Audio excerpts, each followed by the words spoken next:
Hello friends, మీకు tailoring అంటే బాగా ఇంట్రెస్ట్ ఉండి బ్లౌజ్ని కట్ చేయాలన్నా స్టిచ్ చేయాలంటే భయపడుతున్నారా?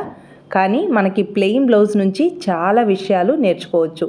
ఒక్క ప్లెయిన్ బ్లౌజ్ కటింగ్ స్టిచ్చింగ్ నేర్చుకున్నారు అంటే ఎలాంటి బ్లౌజ్ వచ్చినా చాలా నీట్ ఫిట్టింగ్ వచ్చేలా కట్ చేసి స్టిచ్ వేసుకోవచ్చు. బ్లౌజ్ స్టిచ్చింగ్ చేశాక ఫినిషింగ్ చూసారా, ఇంత నీట్గా రావాలి. కటింగ్లో ఇచ్చిన ఖర్చులు కరెక్ట్గా తీసుకుంటూ బ్లౌజ్ని స్టిచ్ చేసాము అంటే సైడ్ జాయింట్ చూసారా ఎంత స్ట్రైట్గా వచ్చిందో.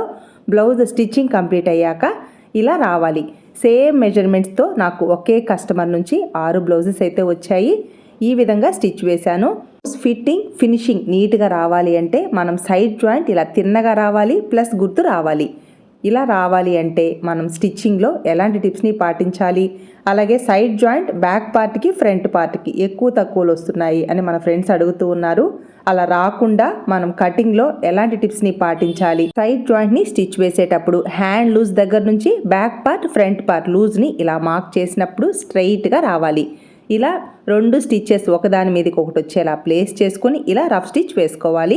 Next back part front part loose దగ్గర నుంచి హ్యాండ్ లూజ్ వరకు ఈ విధంగా స్టిచ్ వేసుకున్నారు అంటే సైడ్ జాయింట్ స్ట్రైట్గా వస్తుంది, ప్లస్ గుర్తు పర్ఫెక్ట్గా వస్తుంది.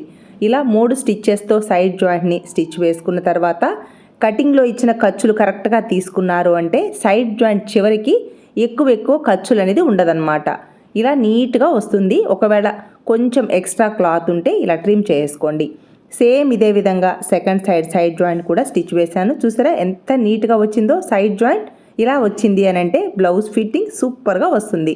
మీరు ఇలా మీ బ్లౌజ్ని డిజైన్ చేసుకోవాలి అంటే ఫుల్ వీడియో మన యూట్యూబ్ ఛానల్ నేమ్ క్రింద ఉంది, చెక్ చేసుకోండి. లైక్ చేయడం మాత్రం మర్చిపోవద్దు ఫ్రెండ్స్. Please subscribe.